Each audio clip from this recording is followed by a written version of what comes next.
يا مركز النور فيك الإخاء وفيك المحبة فيك النقاء يا مركز النور فيك الإخاء وفيك المحبة فيك النقاء وفيك تجمع شمل الشباب فصرت بحق لهم ملتقى فيك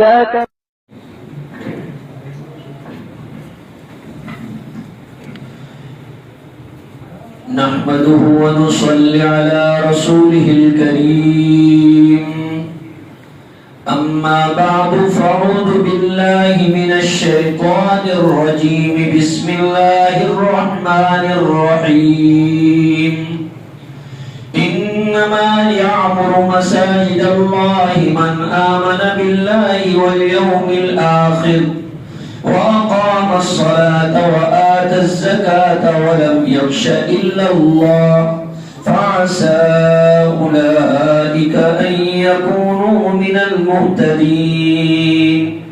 وقال رسول الله صلى الله عليه وسلم من بنى مسجدا لله تعالى بنى الله له بيتا في الجنة أو كما قال عليه الصلاة والسلام. صدق الله مولانا العظيم وصدق رسوله النبي الكريم.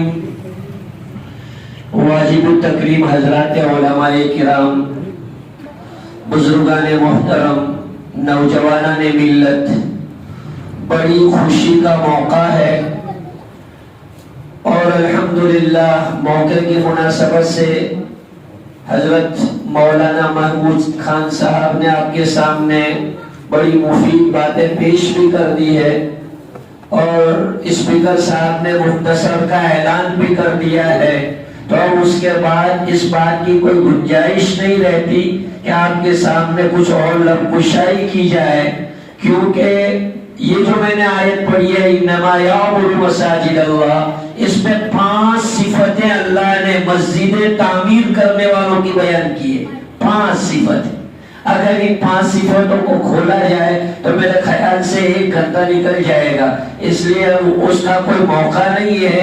بس یہ بہت خوشی اور بہت ہی اچھا موقع اللہ نے ہم کو دیا ہے کہ اللہ تعالیٰ نے یہ خیر کا کام کروایا.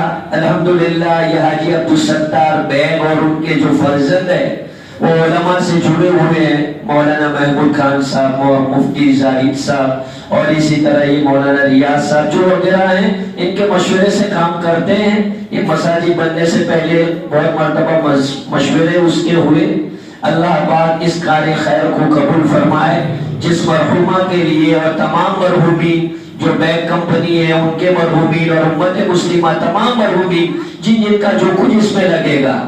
بزرگوں اور بھائیوں، مختصر وقت میں مختصر سی باتیں جو قابل توجہ مجھے اور آپ کو. علماء فرماتے ہیں کہ آدمی کو ہر عمل کرنے سے 3 موقع پر اپنی نیت کو ٹٹولنا چاہیے. نمبر 1، جب عمل شروع کرے، عمل شروع کرنے سے پہلے اپنی نیت کا بہت بڑا مدار ہے اسلام میں کسی بھی عمل پر.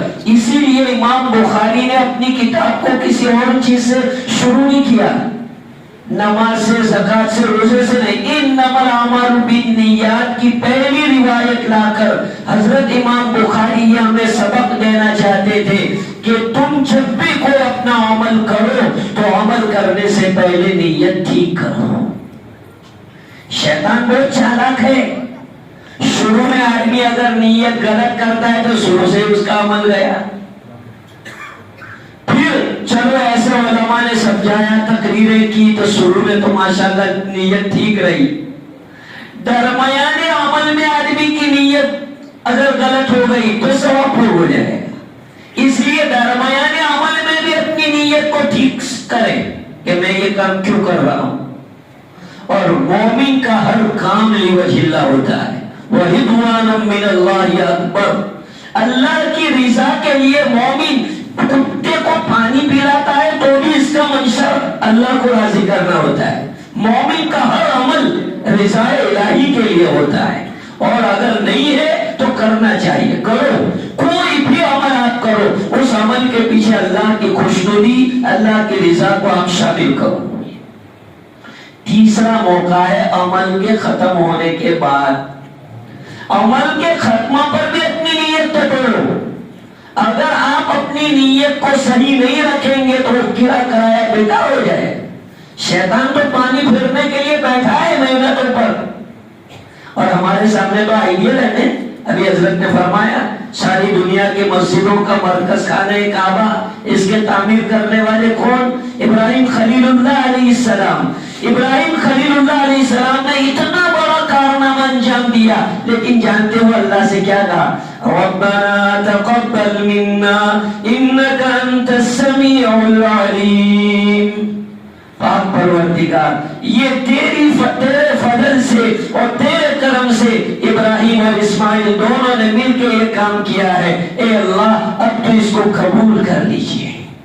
یہ میرے اور آپ کے لیے سبق ہے کہ ہم دنیا میں کوئی بھی کام کریں تو کام کے ختم کے بعد اس کی قبولیت کی دعا اللہ سے مانگے۔ آپ نے چلہ لگایا، اللہ سے قبولیت کی دعا کرو۔ آپ نے دعوت کی، اللہ سے قبولیت کی دعا کرو۔ آپ نے اعتکاف کیا، اللہ سے قبولیت کی دعا کرو۔ میرے بھائی، جو چیز قبول ہو گئی بس آدمی کا کام ہو گیا۔ اللہ کے یہاں قبولیت، انما یتقبل اللہ من المتقین، قرآن میں کہ اللہ متقیوں کے اعمال کو قبول کیا کرتا ہے، غیر متقی کے اعمال کو اللہ قبول نہیں کرتا، اس کے منہ پہ مار دیتے ہیں۔ بخاری شریف میں لمبی لمبی روایت ہے اس کی۔ علامہ اقبال نے یہ شعر کہا ہے، اگر اس کی تفسیر آپ کو سمجھائی جائے دل مچل جائے گا۔ جو علامہ اقبال کہنا چاہتے ہیں کہ اپنا من جو پاپی بنا کے رکھا ہے نا، اس کو نمازی بناؤ، اتنی بڑی بات ہے۔ اس لیے بزرگوں، اصل تو تعمیرات یہی ہے۔ حدیث پاک میں رسول اکرم صلی اللہ علیہ وسلم نے قیامت کی نشانیوں میں سے بتلایا ہے۔ اللہ کے ابو داؤد شریف میں یہ روایت ہے، رسول اکرم صلی اللہ علیہ وسلم نے ارشاد فرمایا کہ قرب قیامت مسجدیں لبریز ہوں گی، وَهِيَ خَرَابٌ مِّنَ الْهُدَى، کہ مسجدیں مصلیوں سے بھری ہوئی ہے لیکن ہدایت سے خالی ہے، ہدایت کی چیز نہیں ہے۔ حالانکہ مسجد تو ہدایت کا مرکز ہے، ہدایت کا گھر ہے، ہدایت کا منبع ہے، یہاں سے تو ہدایت نکلتی ہے، لیکن قرب قیامت ایسا آ جائے گا کہ مسجدیں اس سے خالی ہو جائے گی۔ اس لیے ہم کو حدیثوں میں اللہ کے رسول نے یہ علامات اور نشانیاں بتا کر چوکن نہ کیا کہ کہیں ہمارے اندر یہ خرابیاں تو نہیں آ رہی ہے تو اس کو دور کرو۔ اس لیے یہ حدیثیں آئی ہے جو کتاب الفتن میں آتی ہے نا، بہت بڑی بڑی حدیث کی کتابوں میں۔ اس کی وجہ یہ ہوتی ہے کہ بعض فتنے وہ ہوتے ہیں جو انسانوں کے پیدا کیے ہوتے ہیں، بعض فتنے جس میں انسان کا کوئی دخل عقل نہیں ہے، جیسے دجال کا نکلنا اور دوسری، اس میں تو انسان کا کچھ دخل نہیں، لیکن بعض فتنے ایسے ہوتے ہیں جس میں انسان کا دخل ہے۔ تو جن فتنوں میں انسان کا دخل ہے اس کے لیے آدمی کو چوکن نہ ہو اور ان اعمال سے آدمی دور رہے۔ اس لیے اللہ کے رسول صلی اللہ علیہ وسلم نے کتاب الفتن میں فتنوں کی روایتیں ذکر فرمائی ہے۔ بزرگوں اور بھائیوں، اللہ پاک اس عمل کو قبول فرمائے۔ اللہ کے یہاں تو اعمال دیکھے جاتے، انسان کی نیت دیکھی جاتی ہے۔ میں بارہا ایک بات کہتا ہوں کہ اللہ تعالیٰ کوالٹی دیکھتے ہیں، کوانٹیٹی نہیں دیکھتے۔ اللہ کی کوالٹی دیکھی۔ ایک واقعہ سنا کے بعد اپنی ختم کر دیتے۔ ہارون رشید بادشاہ کا نام تو آپ نے بہت مرتبہ سنا ہے۔ اس نے اپنے عملے میں ایک اعلان کرایا کہ میں مسجد بناؤں گا، اور ایسی مسجد کہ کسی کا ایک روپیہ نہیں، ایک روپیہ میں کسی کا قبول نہیں کروں گا، پوری شاہی خزانے سے بھی نہیں، میرا اپنا پرائیویٹ پیسہ۔ تو مسجد تعمیر ہو رہی ہے، ماشاءاللہ تعمیر ہو گئی، ابتدا ہو گیا۔ ہارون رشید ایک مرتبہ سویا ہوا تھا، تو اس نے مسجد کے گیٹ پر خواب میں یہ دیکھا کہ مسجد ہارون رشید، اور اس کے نیچے بھی کسی ایک اور آدمی کا نام لکھا ہوا تھا۔ تو ہارون رشید چوک گیا، آنکھ کھل گئی اس کی کہ بھائی یہ کس کا نام ہے، اور اس نے پوری اس کی آبادی میں اس کے آدمی دوڑا ہے کہ بھائی یہ آدمی تلاش کرو، یہ کون آدمی ہے۔ لوگوں نے بہت تلاش کیا، ایک غریب قسم کا آدمی نکل آیا، اور ہارون رشید نے اس کو اپنے دربار میں بلایا تو ہارون رشید نے اس کو کہا کہ بھائی تم کتنے پیسے چاہتے ہو؟ کہ اس نے ہارون رشید نے پیسوں کی آفر کی کہ بولو یہ تو انہوں نے کہا کہ بادشاہ سلامت، آپ تو دیکھنے کے بعد آفر کر رہے ہیں، میں نے بغیر دیکھے کام کیا ہے، کہ ہوا کیا؟ تو سننے جیسی بات ہے۔ اس آدمی نے یہ کہا کہ بادشاہ سلامت، میں نے تو کچھ نہیں کیا، سب آپ کے معمار اور آپ کے جو کاریگر لوگ ہیں وہ کام کر رہے تھے۔ ایک مرتبہ مٹیریل کم ہو گیا، اب مٹیریل تھا نہیں، کام رکا ہوا تھا، تو وہ مسجد کی پیچھے والی طرف رہ رہا تھا، اس نے دیکھا کہ مسجد کا کام اٹکا ہوا ہے، چنانچہ اس نے اپنے پاس سے وہ سامان لا کے رکھ دیا اور رات میں لا کے رکھا، کسی کو معلوم نہیں ہے۔ ہارون رشید نے سارے کام کرنے والوں کو پوچھا کہ وہ سامان آیا کہاں سے؟ ایک اللہ کے کیسے بندے، اور آج ہمارے نام کی تختی نہیں لگتی تو ہم ناراض ہو جاتے، ہمارا نام پکارا نہیں جاتا تو ناراض ہو جاتے، اور اللہ کے یہ بندے ہیں کہ کام کرتے کسی کو نظر نہیں آتا کہ کس نے کیا۔